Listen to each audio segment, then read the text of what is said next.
Pemirsa, Presiden ke-7 Republik Indonesia Joko Widodo menanggapi ucapan Ketua DPP PDIP Deddy Sitorus terkait utusan Jokowi dalam menghadapi konflik internal PDIP. Menurut Jokowi, kesabarannya mempunyai batas setelah selama ini selalu diam saat difitnah. Jokowi menegaskan tidak ada utusan dari dirinya yang dikirim ke PDIP. Pernyataan ini menjawab ucapan Ketua DPP PDIP Deddy Sitorus yang menyebut Jokowi memerintahkan utusannya dan meminta Sekjen PDIP Hasto Kristianto untuk mundur. Selain itu, utusan tersebut juga melarang PDIP memecat Jokowi sebagai kader. Jokowi pun meminta agar identitas sosok itu diungkap sehingga tidak menjadi fitnah. Jokowi mungkin tahu. Ya disebutkan siapa gitu loh biar jelas. Nggak ada. Ya apa? Anunya apa? Pak Jokowi mungkin tahu Kepentingannya apa saya mengutus untuk itu? Kepentingannya apa? Coba logikanya. jadi tidak ada. Saya itu udah diem loh ya. Difitnah saya diem, dicela saya diem, dijelekan saya diem, dimaki-maki saya diem. Saya ngalah terus loh. Tapi ada batasnya. Ya.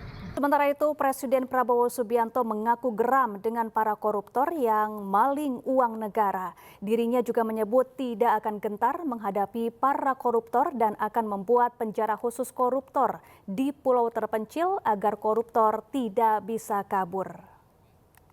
Pendidikan kunci daripada semuanya, tapi untuk pendidikan yang bagus kita perlu apa? Uang. Benar. Mencapai pendidikan tinggi tidak dengan omon-omon. Uang.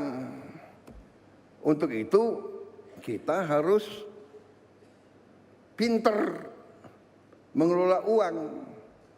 Pinter, pandai, cerdas, handal, hemat. Iya kan? Bagaimana pepatah ajaran orang tua kita? Hemat pangkal kaya.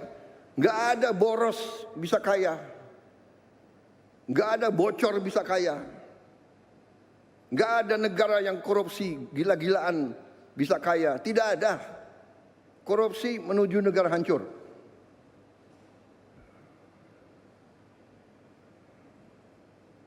Saya tidak akan mundur menghadapi koruptor. Saya tidak akan mundur menghadapi koruptor.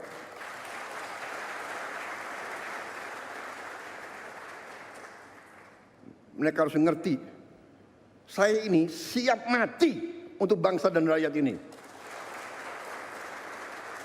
Saya tidak takut. Mafia manapun saya tidak takut.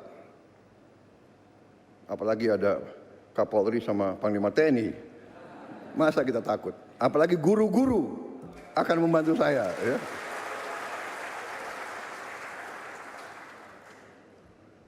Saudara-saudara, koruptor-koruptor itulah yang buat guru-guru susah, dokter-dokter susah, perawat-perawat susah, petani susah. Karena itu, terima kasih dukungan saudara-saudara. Kita bersama akan menghadapi maling-maling itu. Dan kita akan mengusir mereka dari bumi Indonesia kalau perlu.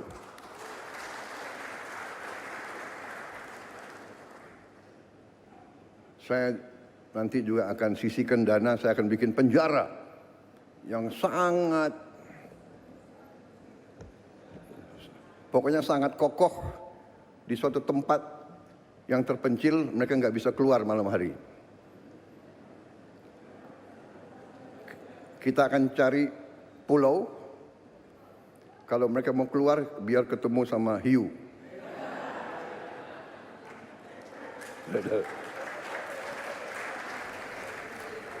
Ya, kuasa hukum Hasto Kristianto Febri Diansyah membantah dakwaan yang menyudutkan Hasto. Mereka menduga ada upaya sedemikian rupa mengubah dakwaan untuk menjerat Hasto Kristianto. KPK yang sama, lembaga yang sama membuat dua dakwaan dengan fakta uraian yang bertolak belakang. apakah sedemikian rupa mengubah dakwaan hanya untuk menjerat Hasto Kristianto? Tentu itu yang menjadi pertanyaan kami. Karena ini kan satu perkara secara keseluruhan. Selain itu tentu saja banyak perbandingan dengan putusan yang sudah berkekuatan hukum tetap yang juga kami catat tadi.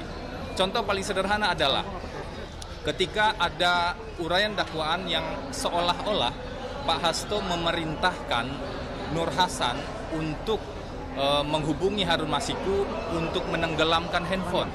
Di fakta persidangan dan di keterangan Nur Hasan sendiri, tidak ada Pak Hasto memerintahkan hal tersebut. Justru di persidangan sebelumnya muncul yang datang adalah orang-orang berbadan tegap. Jadi bukan Pak Hasto yang menghubungi ataupun yang datang.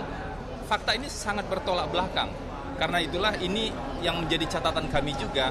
Apa sebenarnya maksud di balik dakwaan itu sehingga sedemikian rupa memutarbalikkan fakta hukum yang sudah muncul di proses persidangan. Sementara itu, Sekjen PDI Perjuangan Hasto Kristianto menegaskan dirinya mengalami kriminalisasi hukum. Hasto meyakini kasusnya didaur ulang untuk kepentingan politik tertentu. Dia punya hak untuk bicara. Tidak ada yang bisa bungkam. Dia punya hak untuk bicara. Pak, suaranya Pak. Oke, siap. Ya, gimana Pak Hasto? Oke, Pak, siap. Baik, terima kasih teman-teman pers dan seluruh masyarakat Indonesia atas perhatian yang diberikan di dalam persidangan ini. Saya telah mendengarkan dengan seksama, dengan cermat seluruh surat dakwaan yang tadi dibacakan oleh penuntut umum, dan dari situlah saya semakin meyakini bahwa ini adalah kriminalisasi hukum. Kriminalisasi! Bahwa ini adalah pengungkapan suatu pokok perkara yang sudah inkrah, yang didaur ulang karena kepentingan politik di luarnya.